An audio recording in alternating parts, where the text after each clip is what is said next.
평안 칼럼 익산 평안교회 안성국 목사님이십니다. 샬롬, 주의 평안이 함께하길 바랍니다. 익산 평안교회를 섬기는 안성국 목사입니다.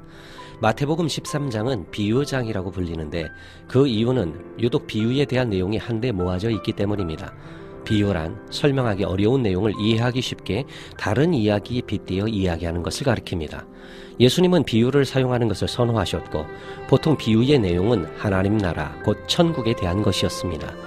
하나님의 나라를 직접 설명하는 것이 난해하니까 비유로 풀어서 말씀해 주신 것이지요. 그런데 오늘 마태복음 13장 씨 뿌리는 비유는 예상한 결과를 빗나가고 말았습니다. 제자들이 예수님의 비유의 말씀을 도리어 이해할 수 없었기 때문이에요. 예수님 말씀을 한번 들어볼까요? 어떤 사람이 씨를 뿌렸는데 더러는 길가에 떨어져 새들이 주워 먹었고 더러는 돌밭에 떨어져 햇볕을 견디지 못해 말라 죽었고 더러는 가시떨기 위에 떨어져 가시 때문에 더 이상 자라지 못했단다. 그런데 그 씨앗 중 더러는 좋은 땅에 떨어져 30배, 60배, 100배의 열매를 거두었지. 귀 있는 자는 들으라. 아멘. 어떻습니까? 무슨 내용인지 귀에 쏙쏙 들리시나요? 귀 있는 자는 들으라고 하셨는데 제자들은 예수님의 비유의 말씀을 듣고 더 이해가 안 되는 거예요. 더 쉽게 이해하라고 비유로 설명해 주셨는데 도리어 결과는 더 알쏭달쏭해지는 것이지요. 급기야 제자들이 예수님께 항의 아닌 항의를 합니다. 예수님 왜 비유로 말씀하십니까? 무슨 말씀인지 도통 이해할 수가 없습니다. 그래서 마태복음 13장을 자세히 보시면 예수님이 비유를 들어 설명해 주시는 이유와 그와 더불어 씨 뿌리는 비유에 대한 예수님의 친절하신 해설이 이어집니다. 씨앗은 천국 복음의 말씀이랍니다. 길가에 떨어졌다는 것은 그가 천국 복음을 듣고도 깨닫지 못해서 결국 원수마귀에게 빼앗겨버린다는 뜻이에요. 돌밭에 떨어졌다는 것은 뿌리가 깊지 못하여 환난과 박해 때문에 결국 넘어지는 경우입니다.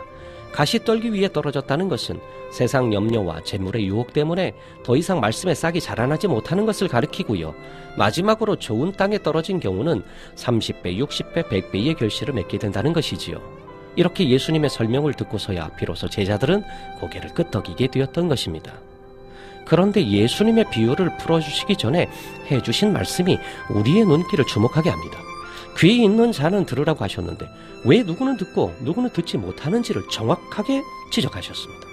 오늘도 우리 주변에서 이런 사례를 정말 종종 보게 됩니다.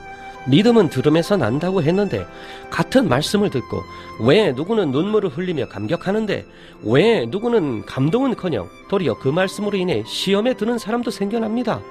어떻게 인풋은 같은데 이렇게 아웃풋이 다를 수 있다는 말인가요?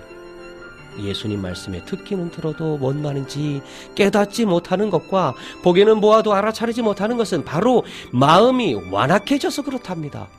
와, 정답입니다. 저는 이 말씀을 듣고 정말 무릎을 쳤습니다. 완악한 마음은 우리가 진실을 보지 못하게 합니다. 우리의 영안을 흐려놓습니다. 부정적인 생각은 아무리 좋은 일이 일어나도 부정적으로 보이게 만듭니다.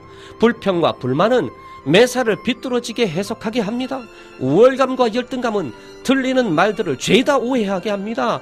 불신과 의심은 하나님의 놀라운 섭리를 전혀 발견하지 못하게 눈을 가려버립니다. 이기심과 질투심은 우리의 심령을 활활 타오르게 하여 우리의 분별력을 상실하게 하는 주범입니다. 오늘 방송을 듣는 여러분은 어떻습니까? 하나님 말씀이 잘 들리십니까? 그 말씀으로 인해 사랑으로 인해 오늘도 감격하십니까?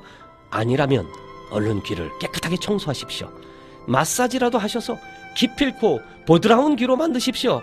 사랑의 말씀, 은혜의 말씀 들어야 사는 우리는 그리스도인들입니다.